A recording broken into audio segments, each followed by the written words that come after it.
We will upgrade fixed broadband to fiber and 5G.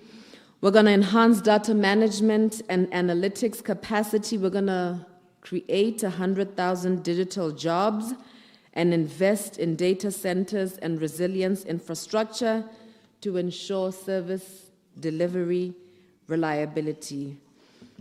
When we move on to 𝗕𝗢𝗪𝗔𝗟, healthcare, government is committed to strengthening our health systems. Key initiatives include establishment of the Botswana Public Health Institute, partnerships with private doctors and strategic partners to close workforce gaps, upgrading health facilities and maintaining mobile clinics, and developing a national health insurance scheme to improve access. Getting into education, Mr. Speaker, under NDP 12, our education agenda will focus on building a knowledge-driven, inclusive system categorized by technical and vocational training, education and training, also known as TVET, and skills, where all brigades will expand courses and rapid skills development will enhance the construction industry trust fund. Early childhood development. There will, of course, be programs for children aged 0 to 3 years to ensure strong foundations. School and infrastructure, very critical. Maintenance and rehabilitation of existing schools will be prioritized with selective new constructions. Knowledge economy classrooms will become STEAM labs, and digital clustering will enhance learning and resource sharing. Teachers, very, very important part of ecosystem 𝗕𝗢𝗪𝗧𝗧, teachers and training. Temporary teachers will be engaged where needed with specialized training for underperforming regions. Inspectorate and in-service training will also be strengthened. Inclusive education. Learners with disabilities will be fully supported under updated policies. Mohoya equity, resources and projects will be distributed fairly across the region tsotlhe. Social protection. Social protection under NDP 12 must be evidence-based, must be targeted and inclusive. With data-driven policies, statistics, production, output, and means testing will guide decisions to ensure support reaches those who truly need it and prevent double dipping. When we move on to program review, existing initiatives, including 𝗕𝗢𝗪𝗪𝗧𝗧 and the old age pension, which will be assessed to enhance effectiveness and reduce dependency. Inclusivity. Social protection will expand beyond the poorest segments to include all marginalized groups, addressing gaps for persons with disabilities and undeserved communities. Coordination, integration between the single authority, single registry, land authority, and local government will streamline support and implementation. Income generation. Guidelines for community projects will be reviewed to ensure direct benefits and sustainability. Moving on to your policy updates, social policies and food basket lists will be regularly reviewed, Mr. Speaker, and new legislation or policies may be developed to support a comprehensive social protection framework. Youth and gender mainstreaming. I know that Mem Machombo is jumping on this one, Mr. Speaker. Youth and gender equality are, of course, very central, very key, very pivotal to growth. The key interventions include a new Youth Development Act and Youth Commission, expanded youth innovation and wellness centers, introduction of gender equality and GBV laws, and mainstreaming gender and youth budgeting across each and every single ministry without exception. When we move on to sociable environment, sustainable environment, I beg your pardon, Mr. Speaker.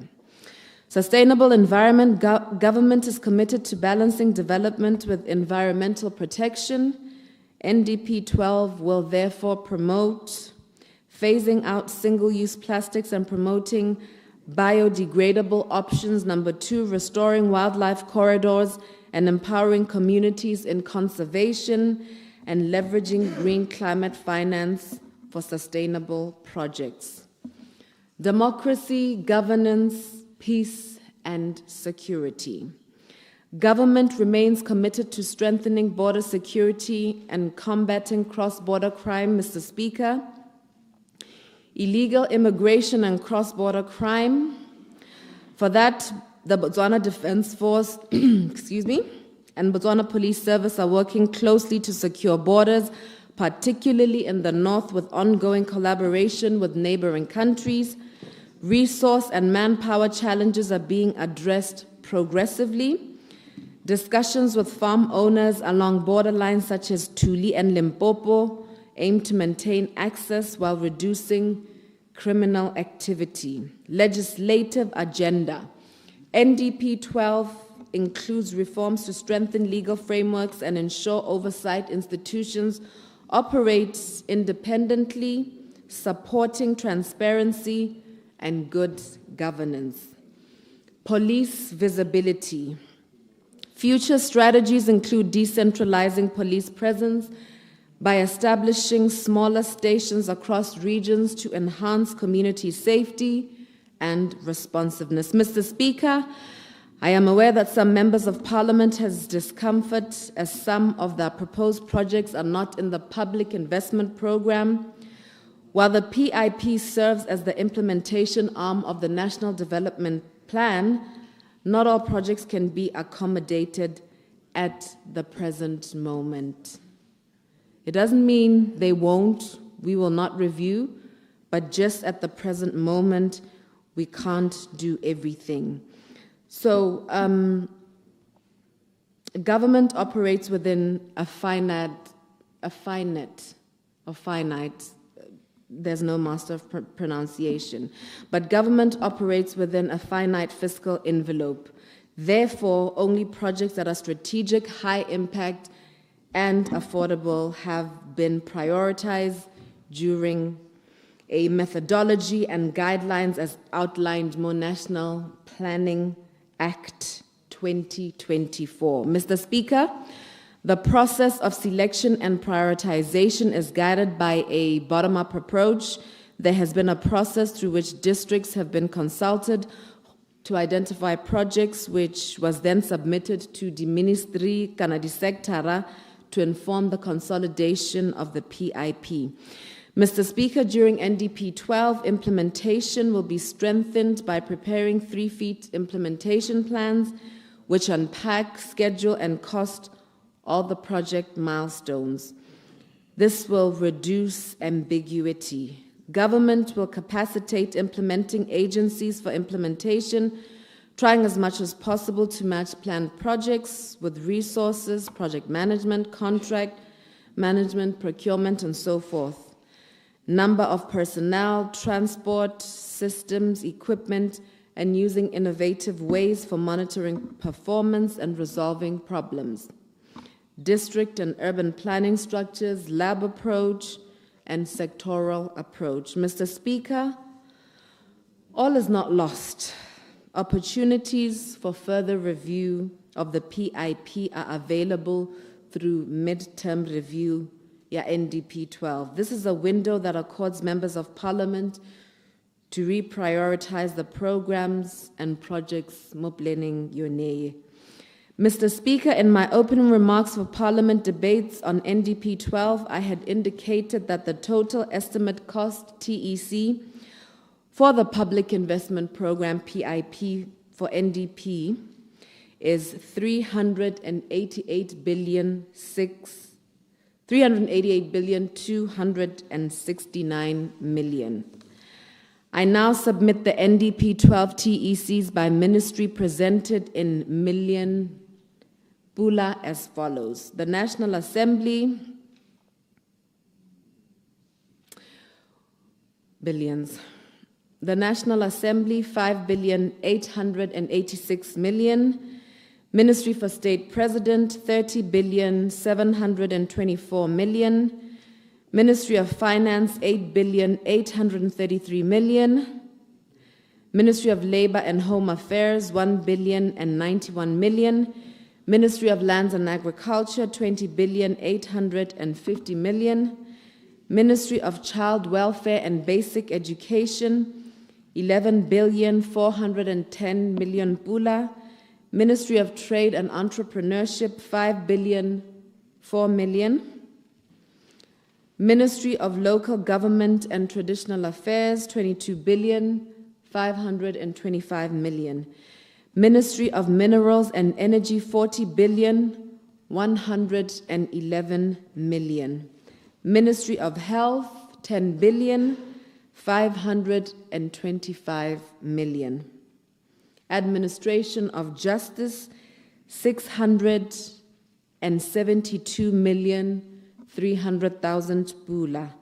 Attorney General's Department, 314,800,000 pula. Auditor General, Mr. Speaker, 42 million. Independent Electoral Commission, IEC, 1,415,000,000 pula. International Relations, 1,209,000,000 pula.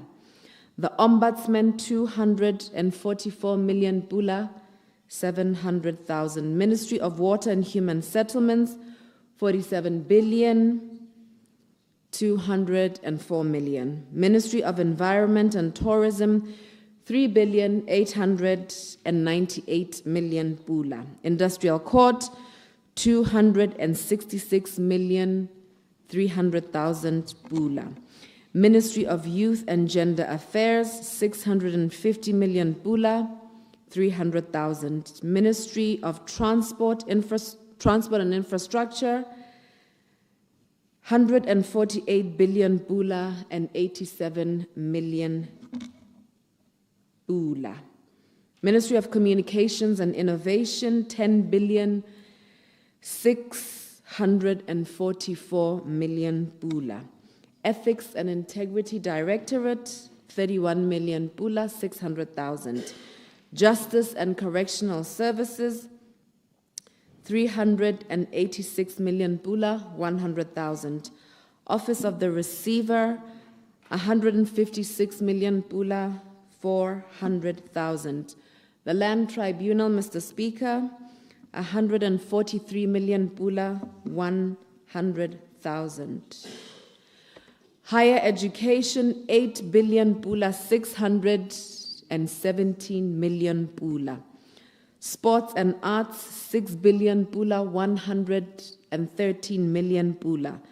Botswana Prison Services, 2 billion pula and 96 million.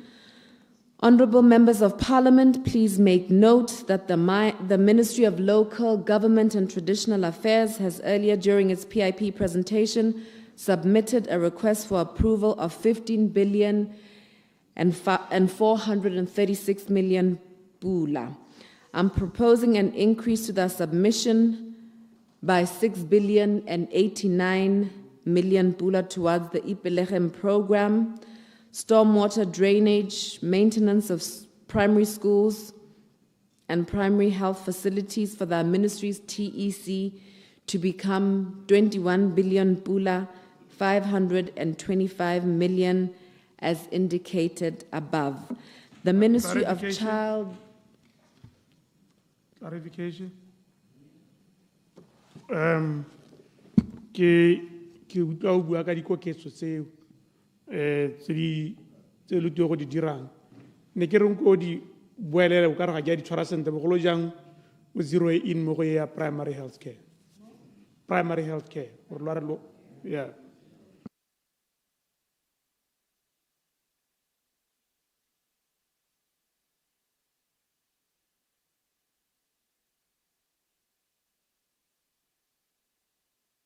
Honourable members, Yes, I got that.